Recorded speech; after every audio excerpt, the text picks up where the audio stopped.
Hi, this is Leanne once again from Global Media Networks with business news for the day. Let me start off by looking at how the market performed yesterday. Now, the bourse commenced the week on a very lethargic note, showing the same sentiments which was displayed last week. Retailers were taking a back seat while institutions continued to pick value-based counters. The benchmark index lost 14.37 to close at 5,207 points, whilst the more liquid MPI shed 23.09 points to close at 4,670. The total turnover for the day was just above 190 million. Institutional activity continued on blue chips on a cautious note as value-based caps contributed to the bulk of yesterday's turnover.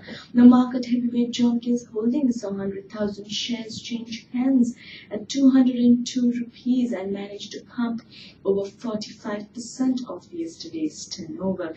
Banking sector heavyweight Commercial Bank also followed and closed almost flat at 105 rupees 10 cents, contributing over 14 million toward the day's tally. So that's what we have with how the market performed yesterday. And looking at business news, we have Sri Lanka and Oman to sign a memorandum of understanding in the manpower sector. Minister of Foreign Employment, Promotion and Welfare Dilan Pereira, who is on a visit to Oman, made a media statement. The Minister Pereira has met Oman Minister Manpower Sheikh Abdullah bin Nasser Al Bakri, and the MOU will be signed within 2 months after approval from the Sri Lankan authorities. Then we have Sri Lanka Tourism Mobile Service. Now, the Sri Lanka Tourism Development Authority, among other tourism promotional activities, conducts tourism mobile service in Trincomalee by its Standards and Quality Assurance Division. This mobile service has been carried out in tourism development areas in the country for the last few years by this authority. Now, this will be the third mobile service for the year 2012, and previously it was held in Anuradhapura and Arugambe. The objective of conducting these mobile services is to facilitate all aspects of tourist service providers such as hotels, guest house, restaurants, travel agents, water sports centers, homestay units, and so on, by getting them involved for new registration, renewal of licenses of all registered establishments, and carrying out inspection. Now, the Sri Lanka Tourism Development Authority is very keen on monitoring continuously the standards and the quality of establishments of tourism and tourism service providers, and it is felt necessary to update them through these mobile services. When we have Mihin Lanka, the country's budget carrier, was named Best Career Service Bangladesh by the Monitor magazine. Now, the Monitor magazine is a well-respected airline magazine in Bangladesh. Kapila Chandrasena, commenting on this award, Kapila Chandrasena made a media statement saying that the assessment by the Monitor magazine, Sri Lanka as the best low-cost career service Bangladesh, is a clear indication of the appreciation of the differentiation of the strategy adopted. It says that Sri Lanka offers a free meal service and a 25-kilogram luggage facility, which is appreciated by passengers who patronize their service. And they are quite happy to receive this award. And they are quite happy to receive this award and commit to maintain the service level with necessary upgrades. Then we have Fitch Ratings Lanka, that is a firm Sri Lanka Insurance Corporation Limited, the national insurer of financial strength rating and national long-term rating of AA. The outlook is stable and Sri Lanka Insurance ratings reflect its strong franchise and sound capitalization levels, supported by ongoing high profitability and capital retention. However, Fitch notes that Sri Lanka Insurance risk-based capitalization is weakened by its high equity exposure due to the associated market volatility. The ratings also reflect Fitch's expectation of support from the government of Sri Lanka, given its 99.9% ownership of the Sri Lanka Insurance and the company's strategic importance as the largest state-owned insurer. However, the agency notes that timeliness of support could be a limit given the state's own fiscal limitations. Now, Fitch further notes that Sri Lanka Insurance has undertaken key strategic investments in line with government policy in the past. Then we have Pradeep Karyavasam. Pradeep Karyavasam yesterday has resigned from his chairman designation from the Sri Lanka state-owned largest savings bank, the National Savings Bank, a report stated. Now, Pradeep Karyavasam tendered his resignation yesterday, an NSB source told LBT.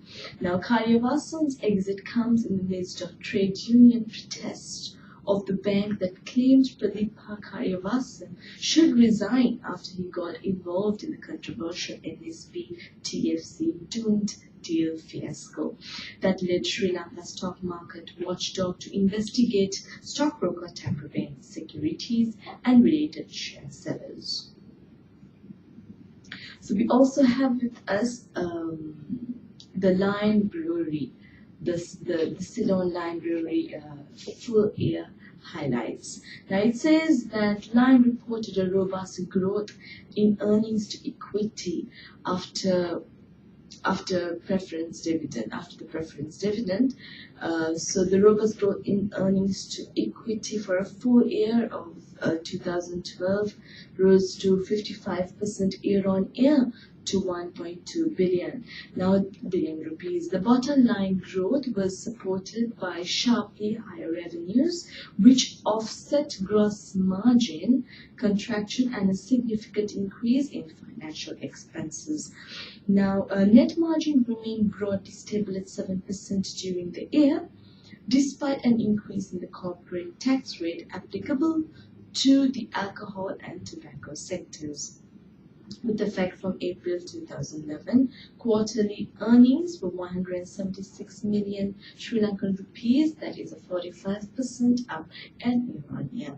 Now the group turnover recorded 17.6 billion Sri Lankan rupees, due largely to strong volume uplift supported by the rising disposable incomes among consumers and the increased tourist arrivals, and improved sales and distribution in the north and east of the country. However, the cost of sales increased by 66% year-on-year, leading to gross margin contraction.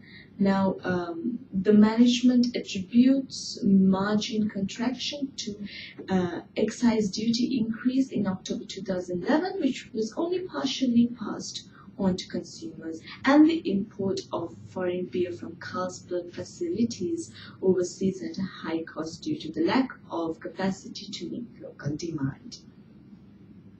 And we also have with us a report received by IIFL Institutional Equities, and the front page we have the top research story, which will be the results of the Commercial Bank of Ceylon. Now, the Commercial Bank of Ceylon, first quarter of 2012, net profit increased by 38% year-on-year and 43% quarter-on-quarter to 2,850 million Sri Lankan rupees. And the Sri Lankan rupee volatility and sharp depreciation led to higher forex gains. And then we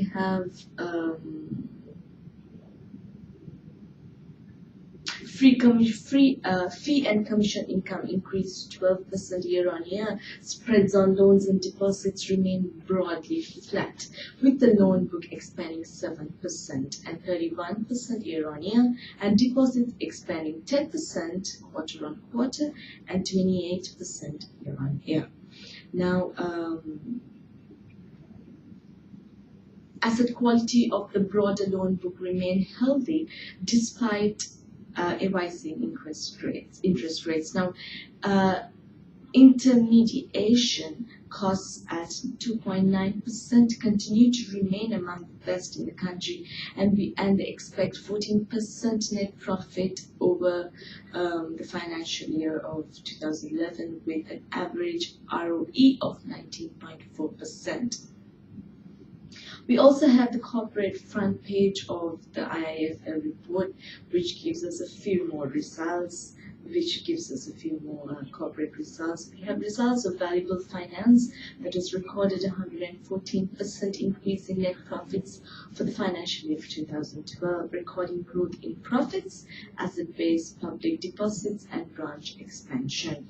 Total interest income grew by 86% year-on-year from 5,595 million to 1,105 million Sri Lankan rupees.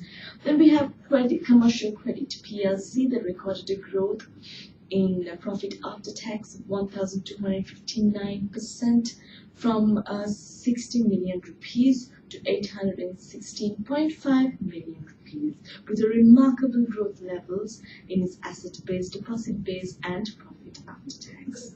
Amaya Leisure unit of Haley's Group profit rose 68% in the fourth quarter of financial year 2012. A strong tourist arrivals boosted revenues. Now, then we also have an economic and general front page, which states that the United States is encouraged by Sri Lanka's drive to cut its oil imports from Iran. The U.S. State Department said on Friday in a positive assessment of the island nation's effort to escape potential U.S. sanctions. The Securities and Exchange Commission said it had allowed state-run National Savings Bank to return stock bought in a controversial deal at an inflated price to the sellers outside the trading floor.